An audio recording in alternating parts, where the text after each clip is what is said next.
to soit église il faut naninde akambango pour te dire ça mudu soit biminéral lelo akambi église ezali ko fragiliser même église ezo silisa nguya ya église musu bazo kende boye mais simbi nango te musu to mona pasteur babi pasteur ateki église na bandimi abande église bien ateki église ateki na bandimi akena ngola voyage akei. Maintenant, un homme qui a le mandat, Satan sera son marchepied. Mais au moins, il n'est pas Satan. A simine bisimba simba. Au moins, renommé ne mati. Impact ma casse c'est ça la c'est dit à quoi? Satan peut sa gelo, madame. Apé saka et azan le loko peut sa batuti.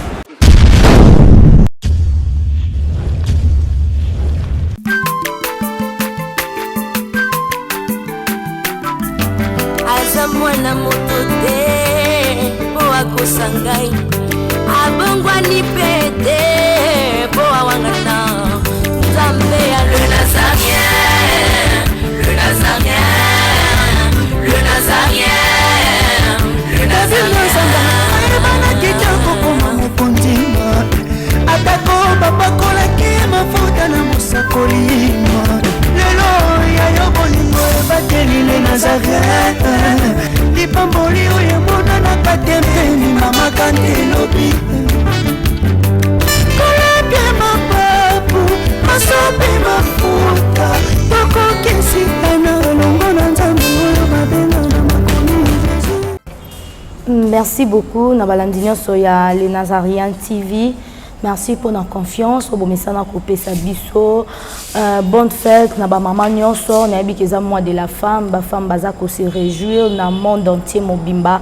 Partout bisika nyonso tout bozolanda biso. Merci na maman Tiffany, la princesse de Jésus-Christ. Oazo pesa biso toujours confiance. Yako zala toujours pembeni ya ba invité na biso. Toza na émission na biso ya table sainte o boyebi cœur to kundolela kabino boyebi. Longona basali ya nzamba nguya o balobi mon peuple périt par manque de connaissances ndenge Bible et lobi na biso na osé yango moni émission oyo c'est pour édifier les enfants de Dieu éclaircir esika nyonso surtout flou ezalaki esika nyonso ba incompréhension ezalaki eza pona ko aider bino. Voilà naza awa lelo na mosali ya nzambe je suis vraiment ravi ya Rosalana ye le prophète Moïse Balongi ya église centre apostolique Gibea Elohim et pas wapi aza vraiment mokambi. Voilà, avant de continuer on sait d'abord na régie ba balancer les bisso musique. C'est parti.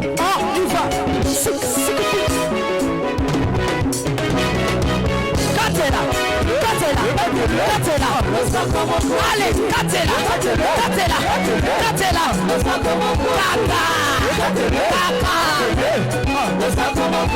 Yambalo ya taba pasteur bakokata.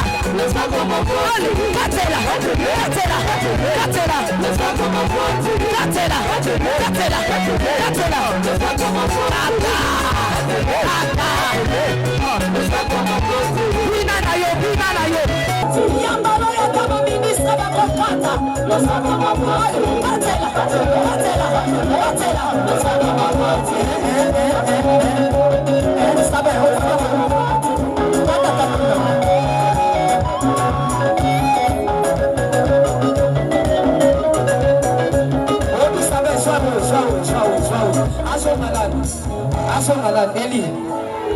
Okay, toka ngola.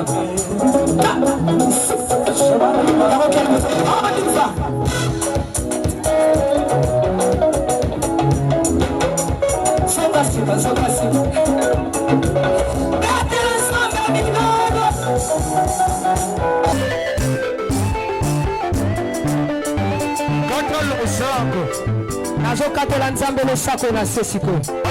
Nazokatela le sako siko tuna. Nalingi nakatela nzambe le sako. Le sako awa. Aniva. Allez, katela. Allez,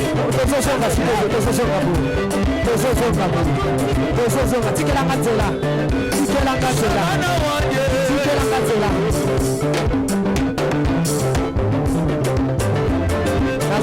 S'il vous plaît,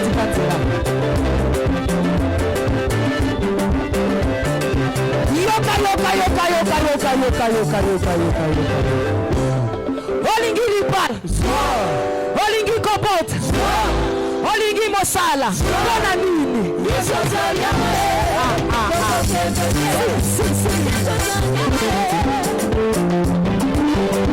Merci beaucoup. Quand on a Kibino, na bike banzembo oyo et ça li plaisir na bana surtout ya États-Unis d'Amérique Ricardo Bapembe et Sikanyo Soto Azali.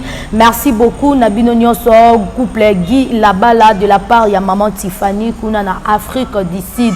Famille qui assis soit Mobimba kuna na USA Brady qui assis soit Merveille Manassé bango nyonso tout ba qui assis soit na bike nzembo et ça li plaisir pour nabino. Voilà on est dans annonce qui bino tozana prophète Moïse Balongi.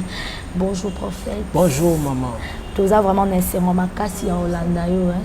Ngapi lokola. Voilà biso morote menabi ke balandino surtout les Nazariens. Baebi déjà qui va bénéficier de quelque chose na grâce au Nzamba tchekati na yo. Amen. Na habité ce qui okoki ko pesa bana Nzambe d'abord mbote avato banda. OK, na saluer peuple de Dieu, bande konyo so bazola na biso partout dans le monde. Na saluer bino dans le nom de Jésus et mes salutations le plus particulier à toutes les femmes partout dans le monde. Que la paix du Seigneur soit avec vous. Et qu'au travers de l'émission, que le Saint-Esprit vous parle de manière particulière et personnelle. Ok, merci beaucoup. Prophète, Nalingi, les lotos partagés, si je m'en corps, oh, y a un peu cotisipé, trouble, na vie à Bananzambe Mingi, et bébisipe, ba vie à ba chrétien Mingi, ba vie à ba tout koti, na bi kota à cause ya ba makam, oh, batu Mingi, ba komi ko sa la rébellion, na musala Nzambe. Bana mingi ba komi ko se rebeller na ba père na bango père spirituel na ye a se rebeller dans le cas sambeli moi 2 personnes 3 personnes ba biki alobi non ngape na roke nanga pour ça la église nanga le cas là apesa ki moi prophétie et que net et beti penet direct alobi ta le cas esali bodon ngape c'est que na roba na kamba nanga église. Bon, je sais pas, église d'abord, yebisa biso eza donné, est-ce que mutu nyonso aza mesure ya kokamba église to soit église, il faut nani nde akamba ngo. Po tozo ba ça mutu so biminera lelo akambi église. Mutu so utinera wapi akambi église. Église, il faut ba nani nde ba sala musala wana. OK. Merci madame pour la question posée, madame Delphi pour la question posée. C'est une question très pertinente. Ezali moko biloko yo ezali ko fragiliser même église. Ezo aussi ça nguya église à telle enseigne que Yesu Masia a le tout puissant mais nguya na ezo ko se manifester. Pourquoi? Parce que ici quand au salité zali puissance ya Nzambe et quoi ko se manifester na totalité te. Nani o akoki ko kamba église to ko sala église. C'est seulement moto o asali rencontre moko personnel avec le Seigneur Jésus-Christ. Et Yesu Masi a pessié mandat. A pessié mandat a kende ko continuer mission naie na territoire moko donné à apporter message moko précis parce que quand on parle de l'église, on parle d'un mandat. Donc, tout ça, lobi, nzambatinga na sala église. Il faut alexa biso mandat o ba pesier. Deuxième chose, il faut présenter biso message. Batindie pour que kolobanini. Okoko yebisa biso te que batindio sans pour autant que ba yebisa o oké ko sala nini. Donc yo batindi o kakabo. Non, on t'envoie pour dire quelque chose et à un endroit précis. Et moto nyonso o azana mandat. On va le reconnaître par des signes spirituels qui attestent que Oyoyo, c'est un mandaté. Oyoyo, il n'a pas reçu mandat, mais il a le don spirituel où il est en train de travailler dans ses onctions. Il y a Mutumoko Songolo Pakala, mais il n'a pas le mandat. Si vous avez un signe, vous avez un mais simbi nangote. Mususu utomona pasteur babi pasteur ateki église na bandimi. Abane église bien ateki église ateki na bandimi akena ngola voyage akei. Nande donc akokine charge wana te ba sin nini ko ba ge muto aza mandaté pena na ba makambo e ko za ndeti nini. OK. D'abord, j'aimerais parler du pouvoir. Voilà. Le pouvoir. Celui qui est mandaté, on reconnaîtra un mandat par un pouvoir qui lui a été délégué. Donc Christ a délégué un pouvoir pour représenter le territoire wana.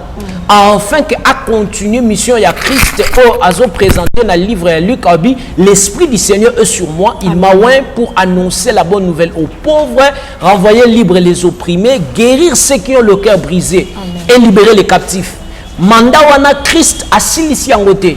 Azo continuer yango, asali yango awa sur la terre pendant 3 ans dans la chair, mais azo continuer yango en esprit par ses envoyés. Il y a une raison pour laquelle je vous ai donné le pouvoir. Pourquoi? Parce que pour continuer mandat naé. Celui qui a un mandat, on le reconnaîtra comment? Il est détenteur d'un pouvoir. C'est-à-dire c'est quelqu'un qui peut engager le ciel par ses paroles, par ses mots. Donc dès qu'il dit quelque chose à un endroit, un territoire donné, on sent que c'est tout le ciel qui se mobilise. On sent que c'est le ciel qui entre en œuvre, en action pour accomplir ce qu'il a dit. On sent que le ciel marche avec lui. Parce que le ciel ne peut marcher seulement avec celui qui a un mandat. Là où il y a la volonté. Il y a un moment même Christ na Gethsemane, il a subi une très grande oppression à Amnaé. Pourquoi? Parce que le diable voulait l'éloigner de la volonté de Dieu. Le nom même Batebele dans le monde entier va souffrir. Pourquoi? Parce qu'il est loin de la volonté de Dieu.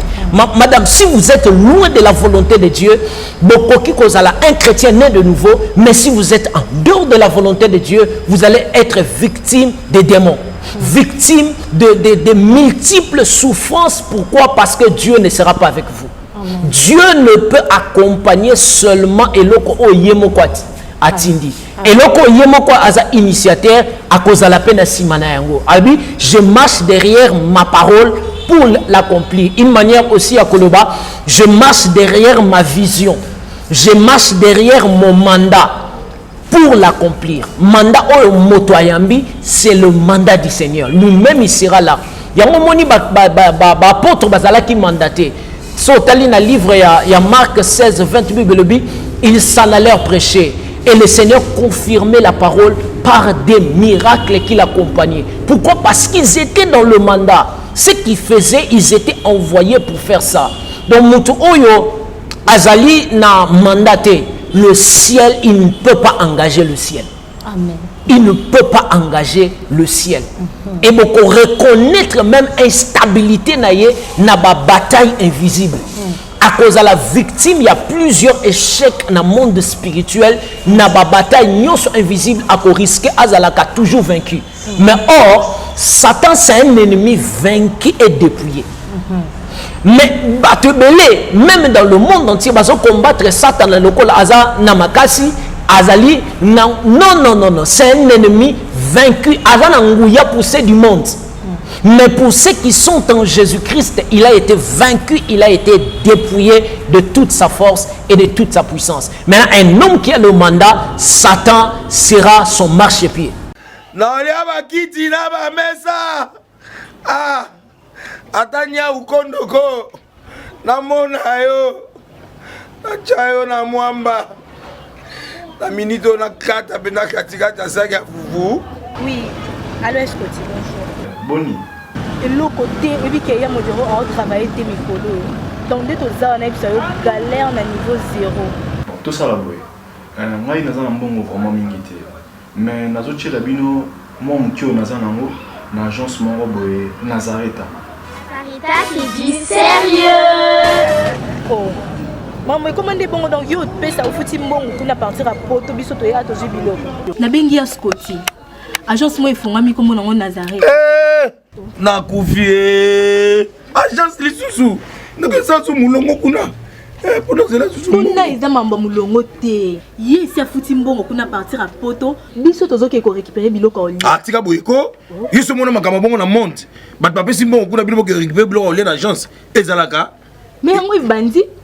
Maman, leki nanga yebisi ngai mena ndimite na lingi na mona ki mona beso polikamba boye na monde na ne salamate. Mama yebisa ngai ba pesi mbongo kuna biso to récupérer biloko kolia awa ya solo boutique Nazareta ezali boutique ou ezali à distribution ya ba produits alimentaires. Ah Tosali poto sunga bandeko oyo même ba oyo bazana na peu de ressources comme on a été bandeko on bazana niveau à Kinshasa même avec un petit rien. Donc à partir à $10, $15. Donc si on a un bon côté, nous devons na poto ko sunga yo a ozuka biloko kolia. Eh maman Nazareth nzamba pambola ya bakise mikole belé awa na sena mokili. Et bongo awa tozawa poto yeba adresse awa. La boutique Nazareth a été ici à Obungate, Toza sur avenue Monkoto numéro 1, direction Elengesa. Face à face na église catholique Saint-Vincent. Ah, direction Elengesa, Monkoto numéro 1, à face de l'église catholique Saint-Vincent. Ah, Saint-Vincent d'école. Bon numéro de téléphone, vous avez monté déjà, vous avez on a 3 numéros pour Paris, vous avez un numéro pour la Suisse, vous avez un numéro pour la Suède. Ah non. Nazareth, vous allez la Congo Sili. Julia, ngana kangisa kia fufu. Il y a modé, il y a fufu. Oui, pour la Nazareth, dans un système en bimbi, dans Bongo Shingo. Bon, ok. Vous allez sérieux. Ça, c'est du sérieux. Amen. Merci, pasteur. On le dit que Satan a déjà vaincu. Ok. Satan a déjà vaincu. Mais pourquoi tout le monde a moi et l'eau m'a fait ça là bas. Ceux qui battent on va dans un mandat tété. Ok. Bah comme il faut subir des chèques. So bah qui na voie normale que bah comme il faut subir des chèques. Mais au moins, il n'est pas Satan. A simine bisimba simba. Au moins, renommé ne mati. Impact ma cas c'est ça la c'est dit à quoi? Ok. Ce que je peux dire, Satan peut s'arrêter. Mais comment Satan a pu s'arrêter, madame. A pu s'arrêter. Et Azan est le corps peut s'abattre. Qu'est-ce qui se passe quand on mutake pas Satana? Il y a quelque chose qui se manifeste. Azwaka kaka eloko oyo mutu azanango na katina ye Yesu ko abimisi yango avant le temps. Peut-être elinga ki ko se manifester dans 10 ans, dans 5 ans, il y a bimisi yango sikoyo. Pour preuve, ce qui n'est par exemple que na katina yo, ozana $1 million te. Moke ko simba ki se pas Satana pe so $1 million. Obela liboma. Pourquoi? Parce qu'Azana 1 million ya kopé sa yote. Na kati na yo zana $1 million te. Ozala prédestiné à kosimba $1 million te. Ah, vous allez être d'accord avec moi. Kiana batumusu ba koti mabele pauvre. Atikala ta kosimba $1000 te depuis abotamati ninga kekufa. Ilingo lobani, mutona ta muso azala prédestiné te. Na kati na $1000 etikala ozala te. Donc si vous allez chercher même chez le diable, et loko zana ngote, obela liboma. Parce que ça ne l'a pas sauté. Si vous avez été prédestiné pour le miracle, n'est au sale miracle na Satan. Mais ce qu'on a prédestiné t'es au bel liboma. Vraiment. C'est ça la réalité. Vraiment, on a vraiment béni, balandinios les Nazariens, tous les comprendre ma camarade des autres pasteurs on a habité c'est comme là yo, na ministère on a yo. Tous les ban na moko, ba se rebeller. Yom tozo kamba bango mais ba komo sala neti ba bimi na ndenge na bango pe monsieur se banda ben église au moins maintenant ba comme différent na so kuta na ba maramba bongo ceux qui ba combien différent et puis ba ke ba sali ba maramba et si ba maramba bongo et comme là. OK. Et comme l'angate pourquoi? Parce que très tôt j'avais déjà compris que c'est la loi et le prophète. Bible le dit c'est la loi et le prophète. Ce que vous voulez que les hommes fassent pour vous, faites-le de même pour eux. Celui qui veut être un bon père, il doit d'abord commencer par être un bon fils. Si tu n'es pas un bon fils, tu ne seras jamais un bon père. Moto oyo atikala jamais cause à la fils moko soumis, fils moko fidèle. Alandi papa nae cause na samba kolo ya maître to ya autorité nzamba établi. Même soka kei ko sala église akobuka kaka yango. Pourquoi? Akotikala ka jamais kozana ba fils moko baza soumis. Akotikala ka jamais kozana ba fils moko baza la fidèle nae. Ils appellent moko ya cause il y a certaines rébellions. Les leaders quand il n'a jamais lui-même il a été le rebelle. Si tu as été rebelle, tu engendras que des rebelles. Rébellion est na kati na bango parce que c'est la loi et le prophète. Ata baza fidèle sikoyo, dans le jour qui vient, au moment que la rébellion va se manifester en eux. Pourquoi? Parce que toi-même, tu as été rebelle. Toi-même, tu es sorti de la rébellion. C'est ainsi que nous sommes à peine un mandat. Hein, madame? Azan un mandat. Maman Delphi. Azan un mandat vraiment. Mais, à coup se rebeller. Ayeba que mandat wana akei ko accomplir yango mais akei na malédiction ya rébellion. Na kati ya mandat wana o ya kei ko accomplir avant ba pesi nzela te. Okoko zwa etinda OK kende epa ya moto o nzamba tie likolo na yo. Et sengeli bango ba approuver ba attester que makambo yo mwana azoloba akutani ya solo na nzambe. Parce que ce qui vient de Dieu, on le reconnaît. La parole de Dieu, on ne peut pas bungangote. Ce que nous à reconnaître que nazu mandat et singeli bampaka bato yo ba bengama liboso moto nzamba établi likolo na yo a éprouvé mandat na yo. C'est-à-dire il y a des fois comprendre que nzamba zolobele et le cas de Samuel na Élie le sacrificateur. Élie le sacrificateur azaki moto abima qui déjà li bande volonté nzambe pour abane ko permettre ba insanité à bananae. Mais il y a une chose, c'est lui qui a aidé Samuel à comprendre que Dieu l'appelait en ces temps-là. Il y a des moto à expliquer parce que il y a des qui na code. Très bien. Azalaki na code ya koyeba comment Dieu parle, comment Dieu opère. Il a fallu Samuel à zonga et pas inaye pour que l'obi Samuel a un grand prophète. Ils ont pu beaucoup de jeunes serviteurs qui ont limité appel na bango. Au moment où nous la prédestiné à de très loin dans le monde entier, mais il ne peut plus aller dans le monde entier. Pourquoi? Parce que il n'a pas été d'abord devant Élie le sacrificateur. Pour appeler ça y est code ya voix ya nzambe. Pour lui dire que ça c'est Dieu qui te parle. On nzambe nda lobelio mais soka zongi lisu mbala boye okoloba boye okoloba boye okoloba boye. Celui qui sort de cette manière là, la bénédiction de l'alliance va l'accompagner. Mais moutou bimi na rébellion accueilli abandi mandat, il y aura une semence qui se manifestera jusqu'au retour du Seigneur Jésus-Christ. Ce qui a réparé erreur n'a été, il y aura la rébellion qui va toujours l'accompagner. Il subira toujours des trahisons. Jusqu'au jour où, à comprendre que c'est la loi et le prophète. Maman Def, même Nengozaboé, même Motomoussou Salolandangaï, c'est la loi et le prophète.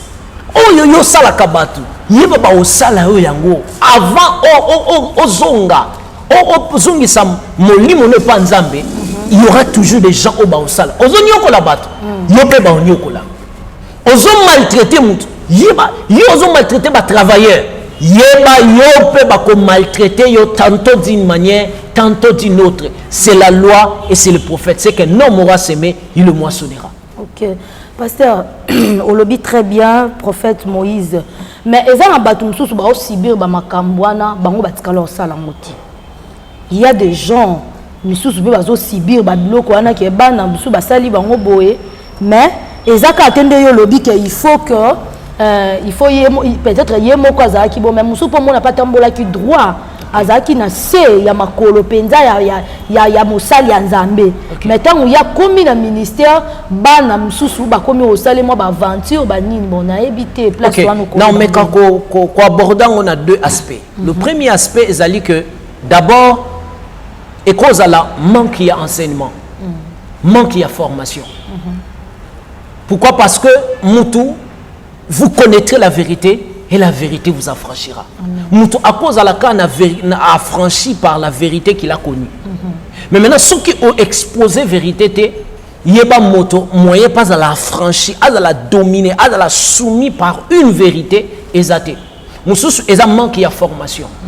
Au moment que il y a certaines églises, il y a des leaders qui sont basés mini na don spirituel qui travaillent dans la délivrance, mais à éviter que Esengeli azwaka temps il y a qu'à partager na ba serviteur na il y a qu'à enseigner ba serviteur ne makambu oyo aza incapable ya ko enseigner na chair makambu matea ya bandimi ezali matea pe ya basali ya nzambe ezalaka ko fungola bango mayele ko talisa bango omoni ke eloko boye ko koma eza boye au komona epakola miezo pour se manifester par yo ozo prophétiser yeba ezali na ngwe loko ekamwisa ote elaksote koza spécial mais ezali normal soko za na se ya moto aza na epakolami pe ko kitelko na yo. J'aime toujours expliquer onction na Psaume chapitre 133 verset 3. Bible dit, c'est comme l'huile précieuse qui descend sur la tête d'Aaron. Elle coule de ses barbes et de ses vêtements.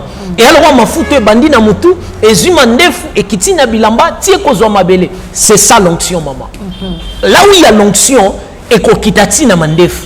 Na mandef on est cause à la frère Yannick ayende mandef. Il n'est pas comme prophétiser. À mon attaque a commis spécial non. Azo prophétiser quand na onction ya père naïe ya pasteur naïe azo mo lokola bazana se ya moto azana pakolami yango pakolami pezolanda bango bazo mona ba délivrance bazo mona ba miracle et la kisite que ba lekiye omoni neti vérité on a expliqué mutu musuta musu ayelelo na makambo nzambe ayebi yango te ya omona te ndenge ngape na komo sala boye c'est que ndenge père abengana demo ngape na komo bengana c'est que tokokani momoni que soko zu mutu ozuita ko enseigner dans les écritures kotel isayete moto nyonso o azana esprit ya papa nae azo travailler na sa onction ya papa nae il peut faire les mêmes choses. Ya omoni Élisée tant baye ko yebise akende ko ressusciter mwana kufaki azu nzete apesi serviteur nae pour dire quoi azondima que la même onction et koki se manifester peut par serviteur naie le col azana ses autorité c'est ça l'onction. Aspect monsieur ezali ya Satan de azali source ya rébellion bato singel ba yebelo kwana que ce qui le lot nous avons un adversaire sur la terre parce qu'il y a eu rébellion dans le ciel. La rébellion n'a pas commencé ici, mais la rébellion a commencé dans le ciel. Amen. Donc le diable, il y a dans sa source, il y a rébellion. Satan peut pas affaiblir l'église, il y a capé avant il y a rébellion. On les aspects, nous t'accusons là, attendons bien, il y a la rébellion, mais à quoi cause à la peu victime, il y a une menace, il y a monde, il y a ténèbres. Pour ne pas affaiblir qu'on dit manière, pas décourager. Ba empêcher à sala musala na territoire musupe kozala mama Delphi et kozala ba esprit territorial c'est-à-dire milimo yo e konzaka mabele wana obino botie église et lingi yo te pozo déranger ba on a ba prière na ozo déranger ozo pelisa monto nesika wana ba décider kaka fo ba benga na territoire wana tant musu boye ba ko sala ngote mais ba kokipe ko leka par vent ya rébellion pour ba affaiblir église. Le diable y a dans la source de rébellion. Ce qui moutou peut-être au landingai atala y nesika nini o yazoko se retrouver. Est-ce que ils a problème d'enseignement yenda zwa kité en enseigner ngo banate ya kotel lisabango que o ezoko se ce que se manifester c'est cause fils légitimité. Mama Delphi au cause la peine ngozabo. Tant mususu pakoliote lokola mosali ya nzambe oteya to sala okamba prière na église ça dépend de la doctrine na bino. Laisse-moi vous dire, si votre père, votre pasteur azali na don ya prophétie, vous aussi vous pouvez prophétiser. Oza fidèle simple oyaka olandi maté amen amen obimi okei mais yo peut oko prophétiser.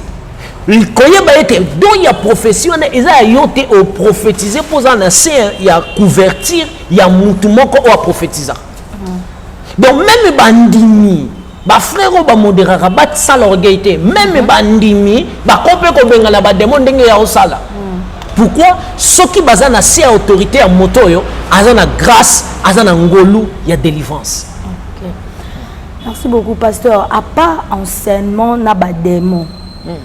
Ils ont l'eau musus depuis pour ça ba serviteur ba ça la rébellion peut-être n'enga mona vendre pas côté pasteur on a pu fona créer bord on a pu fona ça elo nanga à part Satan na ba enseignement pour nous pas enseigner siko ils appellent la babilo musus té ou et ça la raqueur muta ça la rébellion akenda ça la ba makamna ndenge na e. OK. N'a abordé on a plusieurs aspects rapidement. Aspect mususu, ils appellent aspect ya bisomoro ba leader. Il y a aussi des leaders égoïstes. Vraiment. Oyo qui aiment tout est tourné autour ya ye moko. Surtout ça. Donc yende kaka. Yende kaka. Nyonso ye. Oubliant que frère Mousso à cause à la Aza modérateur. Et azo travailler, azoter, à s'illici, à transpirer par exemple. Maman, est-ce que le donner clean, face au les lambawana, ce n'est pas un péché? Maintenant, il y a d'autres leaders, surtout francophones, au moment que ceux qui apprécient par exemple Mbongo Namutu pour encourager à sa moussala, c'est comme ça se détruire. Ça, c'est un autre aspect. Il y a aussi un autre aspect, Ezali, que à part cet aspect-là, un autre aspect, Ezali, que Moutou Azo envié. Azo envié, envie. Envie de yango boma. Souci kaka ngape na koma lokwa. Tala ngape. Ngape na koma lokwa ye. Ngape na zwe lamba lokwa ye. Moyibiti ba bitumba nini ya mulimo oya bundaka. Po atiaka meme lamba wana na nzoto. Moyibiti comment est-ce que Nzambe aota labino. L'ouvrier mérite son salaire. Maman, okoko za la même na kati église oyo, tant mususu, ozuzo elo côté. Mais ce qu'on salé l'ensemble de tout ton cœur, Dieu te bénira. Moi-même, j'ai vécu ça. Je vécu ça. Et que ce qu'on salé l'ensemble de tout ton cœur, t'as la gauche, t'es droite, t'es. Ce qui m'ont lu ensemble des opambo la pasteur na yo, yo t'as la panier. Un jour, na deuxième année nanga il y a ministère, n'appelle na ministère, je veux partager cette chose et qu'on édifie mutumako. Un jour, na mon wana bombe la biso na témoignage. OK. Wana na bombe la biso tozo on émissa témoignage. Et si ka ba nzambe bazala bazala ki édifier na koyeba monene na nzambe, ba la ninya ça boza la décourager te. Prophète Moïse a oya lisusu pour na peut sa témoignage na ye. En tout cas là, vous serez vraiment édifiés. Témoignage naïe et fortifié bino lissus wat bokomi ko lemborser la nzambe façon na bino je crois à oya pour n'en sa bino témoignage et puis vous serez vraiment édifiés pas prophète na yebi ole kapo na pesa ba nzambe témoignage na yo et ko édifier bango parce que ça déjà béni parce que tozo chité na biso OK conseil nini ko pesa na ba makambo nyonso zokoma na ngambo ba leader na ngambo ba serviteur o bazo kende conseil nini o koki kopesa na batwana nyonso. OK. Conseil nga na kopesa d'abord na ba serviteur ezali que soko lingo kende ko implanter église na esengeli o ku se rassurer d'abord que nzamba lobelio. 1 2 o luka o bima par ba voie légale. Parce que monde spirituel les monde ya ba principe. OK ko sala OK fongo la boutique te. OK ko sala musala ya molimo. Et mokili ya milimo eza mokili ya mibeko ndenge mokili na biso ezali na mibeko motonyo so akenda ko dela mibeko bakanga kae ezali de même pe na mokili ya milimo eza pe na bato bele bazolanda ngai ba cause ya ba problème ya ba souffrance musu bazomona na ba famille tant musu parce que bazo respecter te ba principe spirituel tant musu azo respecter yango te yango eza cause ya souffrance yango eza cause ya ba problème multiple bazokuta nango. Ce qui n'a pas le leader, j'aimerais vous dire, 1, veillez d'abord que vous avez un très bon fils.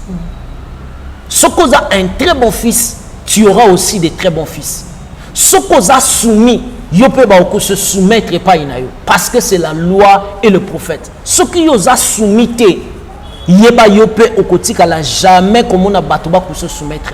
Ce qui vous avez fidèle, yeba batupe bakozala fidèle na yo soki yoza loyal nzambe ako défendre loyauté na yo comme ce qu'un homme aura semé il le moissonnera yope bana oyo kobota bakozala loyal pour na yo. Mais celui qui a déjà été blessé, découragé, j'aimerais te dire relève-toi, comprends seulement ce que le Seigneur voulait t'enseigner. Père Mousso à cause à la simi trop de choc à bâti, relève-toi. Mais comprends ce que le Seigneur voulait t'enseigner. Nassima, les circonstances sont difficiles, il y a douleur, il y a pas si. Tant que vous êtes déstabilisé, même croissance numérique et église, relève-toi. Tant que vous êtes déstabilisé, église financièrement, matériellement, nous relève-toi. Il y a quelque chose que le Seigneur veut t'enseigner. Ce qu'on comprend dans le kaka, il y aura quelque chose qui va se passer. Laisse-moi te dire, la gloire de la seconde maison sera plus grande que celle de la première. Ça, c'est une parole prophétique pour quelqu'un qui me suit partout. La gloire de la seconde maison sera plus grande que celle de la première. La deuxième parole prophétique que je libère pour quelqu'un, pour un leader, pour quelqu'un qui est fatigué, abattu par un problème, osa découragé, olembi, obinga na ensemble les sousté. Ngai na baye makambu ya ba pasteur, ba sali nzambe. Laisse-moi te dire, il y a la parole prophétique du prophète Joël qui dit: je vous remplacerai les années qu'on dévorait les sauterelles, les gazans, les azim. Donc Nzambe aza capable ya ko remplacer les oba année oignon surtout ya perte. Obungisi mbongo, obungisi bana, Nzambe aza capable ya ko zongisa longo. Nzambe aza capable ya ko remplacer oba année nyonso ya pasi lela apesio mariage moko pesio esengo. Apesio mobile moko abosanisi yo ba souffrance ya ba nenyonso ba humiliation ya ba déception okute na mobile yo déception okute no esimbité. Laisse-moi te dire que ba mibali nyonso baza bongo te. Nzamba zo bisanga il te remplacera les années que t'ont dévoré tous les esprits impurs. Amen. Voilà, prophète Nabi Keba Nzambe baza béni so kopesa numéro na yo ba tusu baza na ba problème pour na rusunga bango. OK, de partout bozali, peu importe le problème na ozanango, nous allons donner du temps pour t'écouter. OK. Merci beaucoup, Balandinho Soya les Nazariens TV. Je sais que vous êtes vraiment énormément bénis dans l'émission Yalelo. En tout cas, vous s'abonner et belé dans les Nazariens TV. Nzambe akozangate kopambola bino na ba émission lokola oyo boza vraiment édifié. Merci pour notre confiance, merci pour notre temps. Merci à la princesse de Jésus-Christ, Maman Tiffany Mokwa, Oyo Azopesa confiance, ya pour ça la émission Oyo Tokutani na prochain numéro. Bye bye. Naolia bakiti na ba mesa. Ah. Atanya ukondoko. Na mona yo. Na chayo na mwamba. Na minito na kata bena katikata saka fufu. Oui. Allô, est-ce que tu bonjour? Boni. Et l'autre côté, et puis qu'il y a mon bureau à travailler tes micros. Donc, dès que tu as une galère à niveau 0. Tout ça là, oui. Moi, je suis vraiment mingité. Mais je suis bino, moi, je suis dans l'agence Nazareta. Sarita, c'est du sérieux. Oh. Maman, comment est bon dans YouTube? Ça vous fout bon pour partir à Porto, biso to ya to jubilo. Na bengi ya Scotty. Agence moi ifungami comme on Nazareth. Na kufie. Agence lisusu. Naka sansu mulongo kuna. Pour nous là susu. Kuna eza mamba mulongo te. Ye si afuti mbongo kuna partir à Poto, biso tozo ke ko récupérer biloko oli. Ah tika boyeko. Yeso mona makamba bongo na monte. Bat pape si mbongo kuna biloko ke récupérer biloko oli na agence. Ezalaka. Mais moi bandi. Maman. Leki nanga yebisi ngai mena ndimite. Na lingi na mona ki mona mbeso poli kamba boye na monde na ne salamate. Mama yebisa ngai. Ba pesi mbongo kuna biso to récupérer biloko kolia awa. Ya solo boutique Nazareta ezali boutique où ezali à distribution ya produits alimentaires. Ah! Na sali poto sunga bandeko oyo même ba oyo bazana na peu de ressources. Comme nous avons été à niveau à Kinshasa, même avec un petit rien. Donc, à partir de 10 $, 15 $. Donc, si vous avez un bon côté, nous devons nous apporter au Sungayo, à Ozuga Bilogolia. Eh, Maman Nazareth, Tanzamba Pambola, Baxi Mikole Bele, Awa Nasena Mokili. Et bon, Awa Tuzawa, Potoyeba, adresse à Awa. La boutique Nazareth a été ici à Obungate, Toza Sir, avenue Monkoto numéro 1, direction Elengesa. Face à face na église catholique Saint-Vincent. Ah, direction Elengesa, Monkoto numéro 1, à face à l'église catholique Saint-Vincent. Ah, Saint-Vincent d'école. Bon numéro de téléphone, vous avez monté déjà, vous avez on a 3 numéros pour Paris, vous avez un numéro pour la Suisse, vous avez un numéro pour la Suède. Ah! Non. Nazareta. Nous allons la Congo Sili. Julia, nous allons kangisa kia fufu. Eh, ya modé, yo bandika na fufu. Oui, pour la Nazareta, tu as un système en bimbi, na mbongo shingo. bon, ok. Vous allez sérieux. Ça, c'est du sérieux.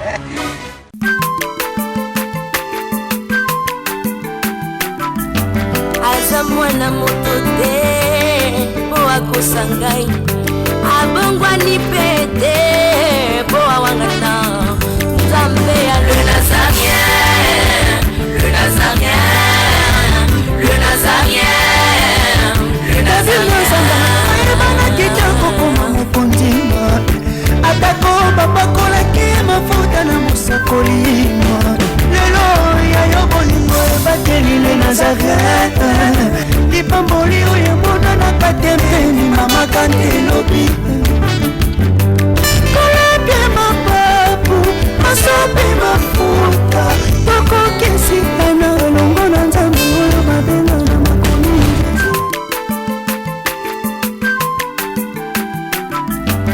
aza mwana moto te po akosa ngai